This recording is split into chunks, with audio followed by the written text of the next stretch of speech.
Hello student, good morning. आज हम पढ़ेंगे महात्मा गांधी के दर्शन के बारे में कि जो एजुकेशन व्यूज़ जो रहे हैं महात्मा गांधी के, कि महात्मा गांधी का शिक्षा दर्शन क्या रहा है। लास्ट टाइम हमने टैगोर का शिक्षा दर्शन पढ़ा था, तो आज अपन गांधी जी के बारे में पढ़ेंगे। सबसे पहले गांधी जी के बारे में थोड़ा सा मैं बताना चाहूँगी आपको। देखो, आप लोग भी जानते ही हो वैसे तो कि गांधी जी का जन्म 2 अक्टूबर 1869 को कठियावाड़ के पोरबंदर नामक नगर में हुआ था। इनके बचपन का नाम मोहनदास था और इनके पिता का नाम था करमचंद गांधी और माता का नाम पुतलीबाई था। और अपने पिता के नाम के कारण इनका नाम, पूरा नाम क्या हुआ कि मोहनदास करमचंद गांधी था। ठीक है। इनके पिता राजकोट के दीवान थे और इनकी जो माता थी वो भी बहुत धर्मनिष्ठ थी और गांधी जी पर इनकी माता का बहुत अत्यधिक प्रभाव पड़ा।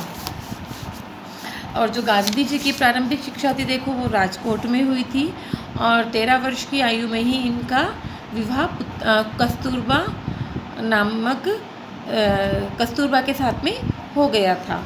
और शादी के बाद इन्होंने मैट्रिक्स की परीक्षा पास की और इसके बाद उच्च शिक्षा हेतु ये इंग्लैंड भी गए और बाद में ये दक्षिणी अफ्रीका भी गए। वहाँ पर जो काले और गोरे लोगों में भेदभाव होता था, ठीक है, तो इसलिए वहाँ पर भी उनके खिलाफ आंदोलन शुरू करा। और 1914 में जब गांधी जी भारत आए तो इन्होंने भारत की स्वतंत्रता हेतु संघर्ष प्रारंभ कर दिया था। बाद में असहयोग आंदोलन, विदेशी वस्तुओं का बहिष्कार और दांडी यात्रा, अनेक प्रकार के आंदोलन, ये सब ब्रिटिश सरकार के विरोध इन्होंने किए। और 1942 में इन्होंने भारत छोड़ो आंदोलन प्रारंभ किया। ठीक है।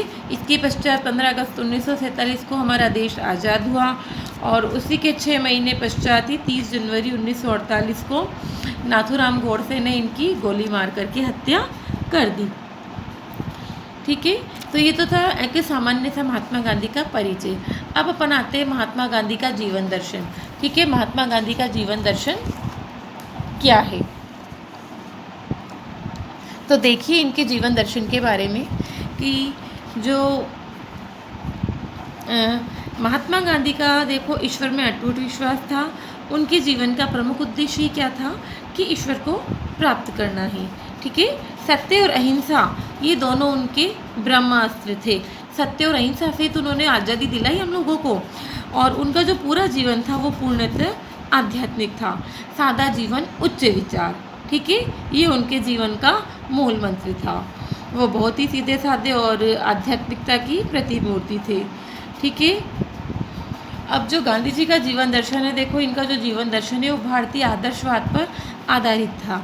ठीक है। आदर्शवाद के जो आध्यात्मिक मूल्य, सत्यम शिवम सुंदरम, वो इन्होंने अपनाए। जो इनकी दार्शनिक विचारधाराएं रही वो देखो निम्न है, मैंने नोट्स में बना रखी है, आप इनको पढ़ लेना और उतारना चाहो तो कर भी सकते हो आप लोग।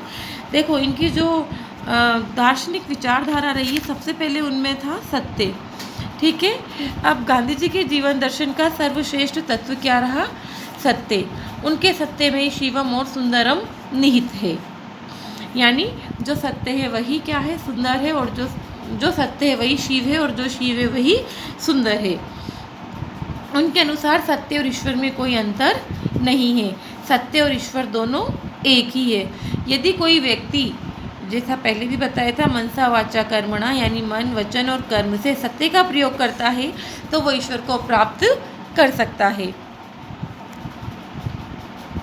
और इन्होंने जो अपनी पुस्तक लिखी, माई एक्सपेरिमेंट विद ट्रूथ, ठीक है, उसमें इन्होंने लिखा भी है कि विचार में सत्य, भाषण में सत्य और कार्य में सत्य होना चाहिए। इस प्रकार जो महात्मा गांधी का जीवन था वो सत्य को समर्पित था। तो जो इनका पहला दर्शन का, जो इनकी दार्शनिक विचारधारा थी, उसमें सबसे पहले इन्होंने सत्य को महत्व दिया। दूसरा इनका जो अस्त्र था वो रहा अहिंसा। अहिंसा परमो धर्म। ठीक है। भगवान महावीर ने इस अहिंसा के सिद्धांत को महात्मा गांधी ने अपने जीवन में पूर्णतया उतारा। ठीक है। कि अहिंसा परमो धर्म, अहिंसा ही सबसे बड़ा धर्म है। गांधी जी भी अहिंसा को परम धर्म कहते थे और उन्होंने, उनकी कथा अनुसार अहिंसा का अर्थ क्या है? गांधी जी के अनुसार जो अहिंसा का अर्थ है कि समस्त प्राणियों के प्रति प्रेम और सहयोग की भावना से है। देखो, अहिंसा किसी को मारना, लड़ाई झगड़ा करना, यही अहिंसा नहीं है। किसी के लिए यदि अपन बुरा सोचते हैं, बुरा करते हैं, तो वो भी किसके अंतर्गत आता है? अहिंसा के अंतर्गत आता है। तो उनकी जो अहिंसा है वो सभी से प्रेम करने और कष्ट सहने की प्रेरणा देती है। ठीक है, वे सत्य को साध्य और अहिंसा को क्या मानते हैं? साधन मानते हैं। उनके अनुसार सत्य की प्राप्ति अहिंसा के द्वारा ही संभव है। जब उन्होंने देखो भारत को आज़ादी दिलाई, तो सत्य और अहिंसा ये दो ही चीज़ों के माध्यम से उन्होंने भारत को आज़ादी दिलाई। तो यहाँ अहिंसा भी उनके दार्शनिक विचारों में थी। तीसरा है उनका सत्याग्रह।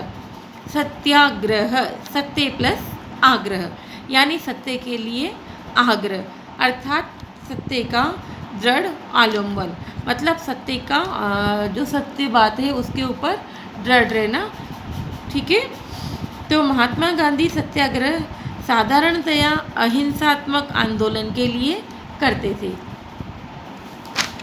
ठीक है, तो यहाँ पर सत्याग्रह से देखो आश्चर्य होगा कि सत्याग्रह का प्रयोग गांधी जी विरोधी को कष्ट देकर नहीं, वरन स्वयं को कष्ट देकर सत्य का समर्थन करते थे। सत्याग्रह से मतलब यहाँ पर, ठीक है, कि जब भी उन्होंने कोई भी आंदोलन किया तो क्या करा? सत्याग्रह का ही प्रयोग किया उन्होंने। सत्याग्रह का कैसे प्रयोग किया? कि उन्होंने स्वयं को कष्ट दिया। ठीक है, अंग्रेजों को कुछ नहीं करा, स्वयं को कष्ट दे करके सत्य का समर्थन किया। तो गांधी जी का कहना था कि बिना बल के प्रयोग के अपनी बात पर यदि आप अटल रहकर जनमत को प्रभावित करके साध्य की प्राप्ति कर सकते हो, तो गांधी जी के लिए सत्याग्रह क्या थी? एक प्रकार की युक्ति थी जिसका प्रयोग वो सामाजिक राजनीतिक अवगुणों को दूर करने के लिए करते थे। ठीक है, तो ये था सत्याग्रह, यानी सत्य के लिए आग्रह। सत्या प्लस ग्रह, सत्य के लिए आग्रह करना। ठीक है, यानी सत्याग्रह का मतलब वापस से समझना कि विरोधी को कष्ट देकर नहीं, वरन स्वयं को कष्ट देकर सत्य का समर्थन करना। ठीक है, तो ये सत्याग्रह कहलाएगा। इसके बाद में आता है निर्भीकता। तो देखो, सत्य और अहिंसा के लिए गांधी जी के अनुसार देखो, सत्य और अहिंसा के लिए निर्भीकता आवश्यक है।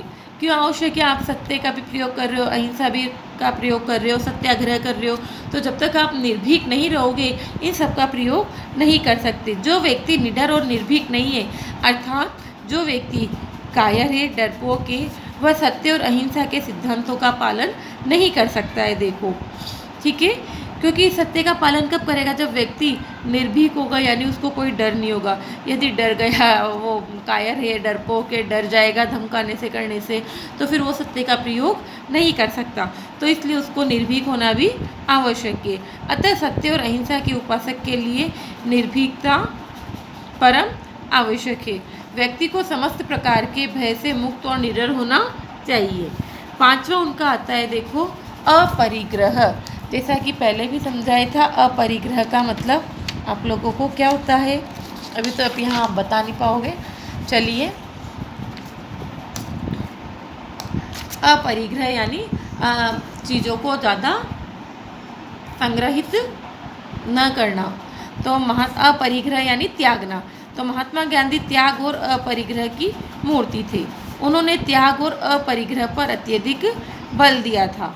ठीक है, अपरिग्रह यानी त्याग से ही मतलब है यहाँ पर कि अधिक चीज़ों का हम संग्रह नहीं करें, कम से कम चीज़ें अपने पास में रखें, ज़्यादा चीज़ों का संग्रह नहीं करना। तो उन्होंने देखो, महात्मा गांधी ने त्याग और अपरिग्रह पर अत्यधिक बल दिया। वे अपरिग्रह और त्याग की मूर्ति थे। परिग्रह को उन्होंने अपने जीवन में कोई स्थान नहीं दिया। परिग्रह को उन्होंने अपने जीवन में कोई स्थान नहीं दिया। क्या था? केवल गांधी जी कैसे रहते थे? ठीक है, लंगोटी में एक चादर रहती थी और एक लकुटी ही उनका सब कुछ थी। आप देखते ही हो महात्मा गांधी को कभी देखा किसी में? नहीं। तो अपरिग्रह यानी उन्होंने किसी भी चीज़ को इकट्ठा नहीं करा। बुद्ध के अनुसार देखो, तृष्णा ही दुख का कारण है। अपन ने जैसा कि पहले बौद्धिज्म में भी पढ़ा था। और महात्मा गांधी परिग्रह से दूर रहे और अपने जीवन में उन्होंने अपरिग्रह को ही सर्वोच्च स्थान दिया। ठीक है, यानी उन्होंने जो परिग्रह था उसको अपने जीवन में कोई स्थान नहीं दिया, केवल अपरिग्रह को। किसी भी चीज़ का उन्होंने संचय नहीं किया, किसी को इकट्ठा नहीं किया। अगला है उनका धर्म में आस्था। तो देखो महात्मा गांधी जी के जीवन में धर्म का महत्वपूर्ण स्थान था। उन्होंने जो पत्रिकाएं शुरू करी थी, तो हरिजन नामक जो पत्रिका थी उसमें उन्होंने लिखा था कि धर्महीन जीवन बिना पतवार की नाव के समान है। अर्थात जो मनुष्य धर्म में आस्था नहीं रखता, यानी जैसे बिना पतवार के नाव चलती ना, वो डगमग डगमग डूब जाएगी, तो उसी प्रकार बिना धर्म के आपके जीवन की नैया पार नहीं लग सकती है। मनुष्य बिना धर्म के इस संसार रूपी समुद्र में हिचकोले खाता ही फिरेगा। यानी जब तक आप किसी भी भगवान को बिना धर्म के, यानी जो भी धर्म आप मानते हो या किसी भी जिसका भी आपको इष्ट है, जो भी आप मानते हो, उसके बिना यदि आप नहीं हो तो धर्म के बिना आप लोग जो संसार रूपी समुद्र है इसमें हिचकोले ही मारते रहोगे, आपकी नैया पार नहीं लगेगी और अपने उद्देश्य को आप प्राप्त नहीं कर सकोगे। इस प्रकार देखो महात्मा गांधी ने अपने जीवन में धर्म को ही सर्वोपरि स्थान दिया, ठीक है, किंतु उनका धर्म मानव धर्म था, जो मनुष्य मात्र की सेवा करने से प्राप्त होता है। अब यहाँ धर्म में आस्था से देखो जो गांधी जी के अनुसार है, जो कि मनुष्य की सेवा करना, ठीक है, ये इन्होंने कि मनुष्य की सेवा जो की जाती है यही सबसे बड़ा धर्म है, यानी मानव धर्म ही सबसे बड़ा धर्म इन्होंने बताया है। उसके बाद में आता है प्रेरणा आधार गीता, ठीक है। तो गांधी जी के समक्ष यदि कोई समस्या उत्पन्न हो जाती थी तो वे गीता का मनन और चिंतन करते थे। मतलब महात्मा गांधी जी गीता से प्रेरणा लेते थे, वे रोज़ गीता का पाठ करते थे। जब भी उनके पास कोई समस्या आती थी तो वो गीता का मनन एवं चिंतन करते थे, ठीक है। उन्होंने लिखा भी है कि जिस समय उनको निराशा होती थी, मतलब तो उन्होंने भगवत गीता को गोद में पाया, अर्थात जब भी कोई समस्या आती थी तो वो गीता का ही सहारा लेते थे। हानि लाभ सुख दुख जीवन मरण से उन्हें न तो दुख होता था, न ही सुख की प्राप्ति होती है। इस स्थिति को स्थिर रखने हेतु वो गीता के दूसरे अध्याय में वर्णित स्थिति प्रज्ञा का पाठ किया करते थे। तो यानी उनका जो प्रेरणा का आधार था वो क्या था? गीता था। 8वां है ईश्वर में अटूट श्रद्धा व विश्वास। तो देखो महात्मा गांधी जी आस्तिक थे और ईश्वर के प्रति उनके मन में अटूट श्रद्धा और विश्वास थी। ईश्वर ही उनके जीवन का आधार था। वो जो उनकी दिनचर्या थी वो सुबह ईश्वर की प्रार्थना से ही प्रारंभ होती थी और ईश्वर के विभिन्न रूपों को वो देखते थे और विभिन्न नामों से उन्हें पुकारते थे। उनका ईश्वर राम भी था, उनका ईश्वर रहीम भी था। प्रार्थना भी तू ही राम है तू रहीम है, ये गांधी जी के लिए की जाती है ना, तो वो और अल्लाह भी उनकी दृष्टि में, और अल्लाह भी जो था उसको भी वो मानते थे, यानी इनमें राम रहीम अल्लाह किसी में भी कोई अंतर नहीं करते थे। वे कहते थे कि जो भगवान है सब एक ही है, ठीक है, और वो उसके विभिन्न रूप है, राम रहीम जो भी है वो उसके अलग अलग रूप है। तो ये था महात्मा गांधी के जो दार्शनिक विचार थे, वो है कि महात्मा गांधी का जो जीवन दर्शन है वो कैसा था। तो जो इनका जीवन दर्शन रहा देखो वो सत्य, अहिंसा, सत्याग्रह, निर्भीकता, अपरिग्रह, धर्म में आस्था और प्रेरणा का आधार उनकी गीता रही और ईश्वर में अटूट श्रद्धा वो उनका विश्वास रहा, ठीक है। तो ये तो थे महात्मा गांधी का जीवन दर्शन, ठीक है। अब हम पढ़ेंगे महात्मा गांधी का शिक्षा दर्शन, ठीक है, कि education philosophy of Gandhi ji, ठीक है। तो सबसे पहले इसके अंतर्गत मीनिंग ऑफ एजुकेशन है कि इन्होंने जो शिक्षा है उसका क्या अर्थ बताया। इसके बाद इनके शिक्षा के उद्देश्य आ जाएंगे, फिर इनका शिक्षा का पाठ्यक्रम आएगा, ठीक है। तो वो हम अब नेक्स्ट क्लास में पढ़ेंगे, ओके।